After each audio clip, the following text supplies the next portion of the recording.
Imagine this. Tomorrow morning, you wake up, reach for your phone, but instead of seeing the time, you see exactly how many days you have left to live. Not an estimate, not a prediction, the exact number. Every second, every minute, every hour, the countdown keeps moving. And when it reaches 0, that's it.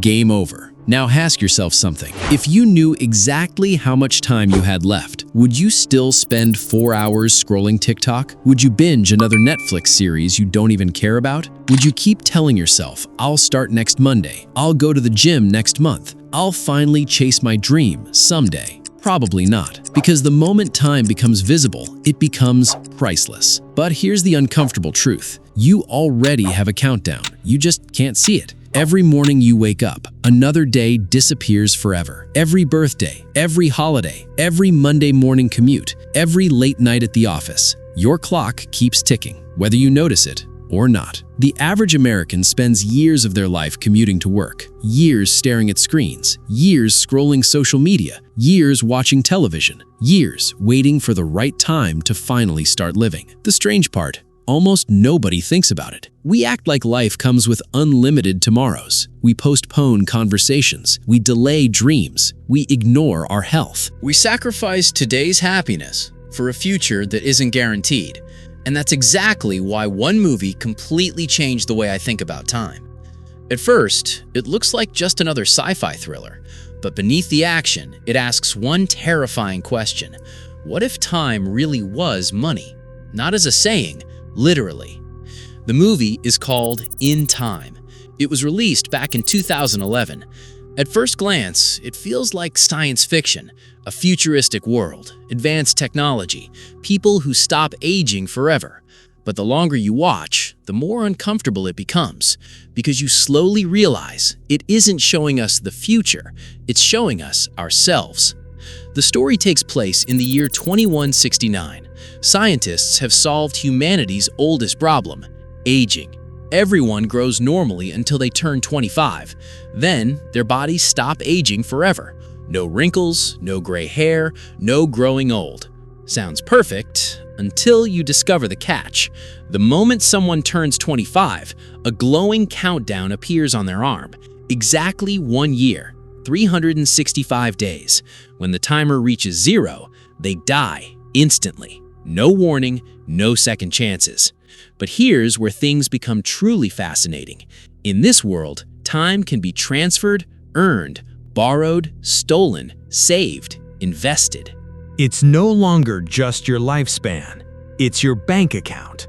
Buying a Starbucks coffee? That costs minutes. Taking the bus? That costs hours. Rent? Weeks. A luxury car? Years. Every purchase literally takes time off your life. Suddenly, every decision carries weight. Every swipe, every purchase, every mistake, everything costs part of your future. At first, it sounds completely absurd until you stop and think about it. Because in our world, we do exactly the same thing. We trade our time for money, then we trade our money for things. The only difference is that our countdown is invisible. Imagine a world where nobody dies from old age. Cancer has been cured. Wrinkles don't exist. Gray hair is history. Everyone looks 25 forever. Sounds like paradise, right? It isn't, because in this world, the question isn't how old are you? It's how much time do you have left? Every person has a glowing clock on their arm, not showing the current time, showing their remaining life. A few hours, a few days, a few years, whatever is left. When that clock hits 0, life ends instantly. No hospitals, no miracles, no second chances, just silence. But here's the twist that changes everything. Time isn't fixed. You can earn more, you can lose it, you can borrow it, you can gamble it, you can even steal it. Because in this society, time isn't just life, it's money. Imagine buying lunch. Instead of paying $15, you pay 45 minutes of your life. Imagine filling up your car. Instead of paying cash, you lose 3 days. Need to pay rent? That'll cost you a few months. Suddenly, every purchase feels different because every transaction reminds you of one thing. You're not spending money, you're spending your future. At first, this world seems completely different from ours, but look a little closer. Don't we already do the same thing? Every morning, millions of Americans wake up before sunrise. They grab a coffee, sit in traffic, drive 45 minutes, sometimes an hour, just to reach work. They spend 8, 9, sometimes 12 hours there. Then they drive home, eat dinner, watch a little TV, scroll through Instagram, TikTok, YouTube, go to sleep, then repeat the exact same day tomorrow. The currency looks different, but the trade is exactly the same. The movie divides society into two completely different worlds. The first is called the ghetto. This is where ordinary people live. Warehouse workers, construction crews, restaurant employees, factory workers, single parents, people living paycheck to paycheck. Every morning begins with the same question: can I survive another day? Nobody talks about retirement. Nobody dreams about traveling the world. Nobody plans 20 years ahead, because tomorrow isn't guaranteed. Most people only have enough time to make it through today. One missed paycheck, one unexpected bill, one emergency could mean the end. Fear isn't an emotion, it's a lifestyle. Then there's another place, New Greenwich, the richest district in the world. Everything changes the moment you walk in. Nobody rushes, nobody looks stressed. People stroll through beautiful streets. They enjoy long dinners, long conversations, long vacations. No one keeps checking the clock because they don't need to. When you have thousands of years left, what's to hurry? Time has become invisible. That's the biggest difference between the rich and the poor in this world. The poor think about time every minute. The rich almost never think about it at all. This is where we meet Will Salas, an ordinary factory worker, 28 years old, living with his mother, working every day not to build wealth, not to become successful, just to stay alive. His paycheck doesn't go into a bank account. It goes straight onto the timer on his arm. A few more hours, maybe another day, enough to wake up tomorrow. Nothing more. One morning, Will stops for his usual coffee before work. Yesterday, it cost 3 minutes. Today, it costs 4. Just 1 extra minute, that's all. Sounds insignificant. Until you realize, for someone living hour to hour, 1 minute can be the difference between making it home or dying on the street. Nobody argues, nobody protests. They simply pay because they have no choice. The cost of living keeps rising while the value of their lives keeps falling. Sound familiar? That night, everything changes. Inside a crowded bar, Will notices a man who doesn't belong. He's calm, relaxed, almost careless. Everyone else is protecting every second of their lives. This man acts like time means nothing. Curious, Will quietly looks at the glowing clock on the stranger's arm. Then he freezes. 116 years. Not hours, not days, years. More time than anyone in the ghetto has ever seen. Will immediately realizes something. This man isn't lost. He's from New Greenwich, and he has no idea how dangerous this place really is. So Will walks over, looks him in the eyes, and says something that will change both of their lives forever. You need to leave right now. Will manages to get the stranger out of the bar before the local gang can attack him. The man's name is Henry Hamilton, and unlike everyone else in the ghetto, Henry isn't afraid. He isn't watching his timer. He isn't rushing home. He's simply tired. Will takes him to an abandoned warehouse where they'll be safe until morning. For the first time, two people from completely different worlds sit face to face. One has only a few hours left to live. The other has lived for more than 100 years. As they talk, Henry asks Will a simple question. How old are you? Will laughs. I'm 28, but if you're asking how much life I have left, he glances at his glowing timer. Only a few hours. Henry nods, then looks down at his own arm. I've already lived more than 100 years, and I still have another 100 left. For a moment, Neither of them says a word. Then Henry quietly asks, "If I gave you all my time, what would you do with it?" Will doesn't answer immediately. Instead, he smiles. "I'd stop looking at my clock every 5 minutes. I'd stop wondering if tomorrow is my last day. My mom and I would finally buy a real home. We'd stop surviving and finally start living." Henry closes his eyes because that's exactly what he wanted to hear. Not greed, not power, not revenge, just a chance to live like a normal human being. Then Henry says something that changes everything, something that turns this movie from science fiction into a documentary about our own lives. You think people like me are rich because we worked harder. We're not. We're rich because the system was designed this way. Will looks confused. Henry continues, "If everyone had enough time, who would work the jobs nobody wants? Who would accept impossible hours? Who would borrow time at outrageous interest rates?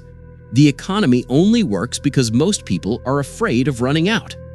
That sentence changes everything. Think about it. Fear is the engine. Fear of losing your job, fear of paying rent, fear of missing a mortgage payment, fear of medical bills, fear of falling behind. Fear keeps people moving. Fear keeps people obedient. And, according to Henry, that's exactly how the system survives. Now, before we go any further, let's separate the movie from reality. No, this isn't proof that someone secretly controls the world. That's not the point. The point is much simpler. Every society creates incentives. Companies want productivity. Banks make money by lending. Advertisers compete for your attention. Streaming apps compete for your time. Social media platforms compete to keep you scrolling. No single company created the system, but together they all benefit from the same thing, keeping your attention for as long as possible, because your attention creates profit. Back in the movie, Henry has reached a painful conclusion. He has more time than he could ever use, but he no longer sees it as wealth. He sees it as a burden, because every extra year on his clock came from someone else, someone who worked, someone who struggled, someone who died early. He looks at Will and quietly says, "I've lived long enough, but people like your mother never get the chance." The next morning, Will wakes up. The room is silent. Henry is gone. Confused, Will checks the timer on his arm. Yesterday, he had only a few hours left. Today, his clock reads 116 years. He blinks, checks it again, then again. It's real. Henry transferred almost everything he owned. Lying beside Will is a short, handwritten message. "Don't waste my time." Will sprints through the streets searching for Henry. Finally, he spots him, standing alone at the edge of a bridge. "Henry!" He runs as fast as he can. Cars fly past, people stare, but he's too late. Henry's timer reaches 0, and without fear, without hesitation, he lets himself fall. One final choice, one final second, one final act of freedom. For Will, everything has changed. He finally has enough time to give his mother the life she always deserved, enough time to leave the ghetto forever, enough time to start over. But life has one more lesson waiting for him, a lesson far more painful than poverty, a lesson that proves sometimes 1 second can change everything. Will doesn't celebrate. He doesn't buy a new house. He doesn't spend a single euro. There's only one person he wants to see. His mother, Rachel. The woman who spent her entire life sacrificing her own time so her son could have a chance. For years, they lived the same routine. Wake up, work, count every hour, hope tomorrow comes. Now, that struggle is finally over. Or at least, that's what Will believes. The night before, Rachel had left home to pay off a few small debts. Nothing unusual, just another day in the ghetto. Before leaving, she smiled at Will and said, "Meet me at the bus stop tomorrow. We'll celebrate my birthday together." Will promised he'd be there. Neither of them knew it would be the last promise they would ever make. The next morning, Rachel finishes everything she needs to do and heads toward the bus station. She reaches the ticket counter, then hears something she wasn't expecting. The fare has doubled. Yesterday, the ride cost 1 hour. Today, it costs 2. Rachel checks the glowing timer on her arm. She doesn't have enough. She politely asks the driver, "My son is waiting at the next stop. He has plenty of time. He'll pay the difference. Please, just let me on." The driver barely looks at her. "I'm sorry, company policy." The doors close. The bus pulls away. The heartbreaking part isn't that the driver was cruel. He wasn't. He was simply following the rules. The passengers inside, they stay silent. Not because they don't care, because they can't afford to care. Everyone is trying to protect the little time they have left. When survival becomes your daily reality, compassion often becomes a luxury. Rachel has only one choice left. She starts running. Every second matters. Every step could mean another heartbeat, another breath, another chance to see her son. Meanwhile, Will arrives at the bus stop carrying flowers. For the first time in years, he isn't worried about money, he isn't worried about tomorrow. He just wants to surprise his mother. The bus arrives, people get off, but Rachel isn't one of them. Will's smile disappears. He immediately understands something is wrong. He drops the flowers and starts running. Across the city, 2 people are racing toward each other. A mother trying to stay alive long enough to hug her son. A son trying to save the woman who gave him everything. Rachel stumbles, gets back up, keeps running. Will runs faster than he ever has before. Finally, they see each other. Their eyes meet. Relief. Hope. They're only a few feet apart. Will reaches out his arm, ready to transfer years. Rachel reaches for his hand. Just one touch. That's all they need. 5 seconds. 4, 3, 2, 1, 0. Rachel collapses, only inches away from Will's hand. 1 second, 1 single second, changed everything. Will catches her before she hits the ground. He holds her in his arms, calls her name, again and again, but she's gone. The woman who spent her entire life trying to buy one more tomorrow ran out of time just before tomorrow arrived. That scene isn't heartbreaking because it's fiction. It's heartbreaking because it reflects something real. Not everyone loses someone because of a glowing timer. Sometimes it's a missed phone call. Sometimes it's waiting too long to say, "I love you." Sometimes it's believing there will always be another holiday, another birthday, another chance, until suddenly, there isn't. We all live as if time is guaranteed. We assume the people we love will still be there next week, next month, next year. But life doesn't make those promises. That's why the most painful regrets aren't usually about money. They're about moments. The conversation you never had. The trip you kept postponing. The dream you kept delaying. The people you thought would always be around. Rachel's death changes Will forever. This is no longer about escaping poverty or becoming rich. This becomes something much bigger. A fight against a system that taught people survival mattered more than humanity. Will realizes something that most people never do. Sometimes, the greatest cost isn't measured in dollars. It's measured in moments you'll never get back. And from that moment forward, he makes a decision. He's no longer going to play by the rules. He's going to change the game. The morning after Rachel's death, Will makes a decision. He's no longer interested in simply surviving. He's done playing by rules that were designed to keep people trapped. For the first time in his life, he has enough time to leave the ghetto. So that's exactly what he does. Getting into New Greenwich isn't easy. Every checkpoint charges a fee, not in dollars, in years. Every border crossing takes more time off your clock. For someone living day to day, crossing even one checkpoint is almost impossible. That's why almost nobody from the ghetto ever makes it into the wealthy districts, not because there's a wall, but because the price of entry is too high. Eventually, Will arrives, and the difference is impossible to ignore. The streets are spotless, luxury cars glide by, people walk slowly, no one looks the clock on their arm, no one seems to be in a hurry, because when you have centuries left to live, why rush? Time anxiety simply doesn't exist. This is one of the movie's smartest ideas.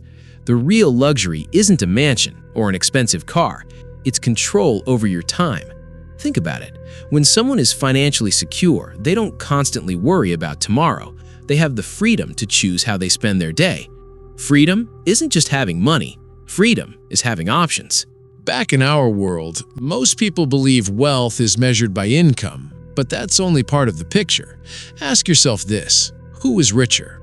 Someone earning $500,000 a year but working 80 hours every week? Or someone making far less yet spending every evening with family, taking weekends off, and waking up without dreading Monday morning? Money matters, but without time, what exactly are you buying? Will quickly realizes something else. The people living in New Greenwich aren't necessarily smarter or stronger. Many were simply born into a different reality, different opportunities, different networks, different expectations. They've never experienced the fear that defines life in the ghetto. For them, time is invisible. For everyone else, it's everything. Trying to understand this new world, Will enters a high-stakes poker game. The players casually gamble decades of their lives, not minutes, not hours, decades. For Will, it's terrifying. For them, it's entertainment. Against all odds, he wins, more than 1,000 years, enough to become one of the wealthiest people in the room. Almost overnight, Will crosses an invisible line. Yesterday, he couldn't afford a bus ticket. Today, he's sitting across the table from billionaires. But something strange happens, even after becoming wealthy. Will doesn't feel free because he now understands something most people never do. Changing your financial situation doesn't automatically change the system around you. You can escape poverty as an individual, but millions of others remain exactly where you left them. And that's a question the movie quietly asks its audience. If you escape, do you simply enjoy your freedom, or do you try to help others escape too? This is where Will meets Sylvia Weiss, the daughter of one of the most powerful men in New Greenwich. Unlike everyone around her, Sylvia has never questioned the world she was born into. Why would she? When something benefits you, it often feels normal, not unfair, normal. But meeting Will changes that. For the first time, she hears what life is really like outside the wealthy districts. People dying because they couldn't afford another day. Parents sacrificing years of their lives just to keep their children alive. Entire communities trapped in a cycle they never chose. And suddenly, the world she thought she understood begins to fall apart. Sometimes the biggest privilege isn't money. It's never having to think about the problems everyone else faces. And once you finally see those problems, you can never unsee them. Will and Sylvia make a choice, not to become richer, not to disappear, but to fight back. Not with violence, but by attacking the one thing holding the entire system together: control. Because if time is power, then giving that time back to ordinary people changes everything.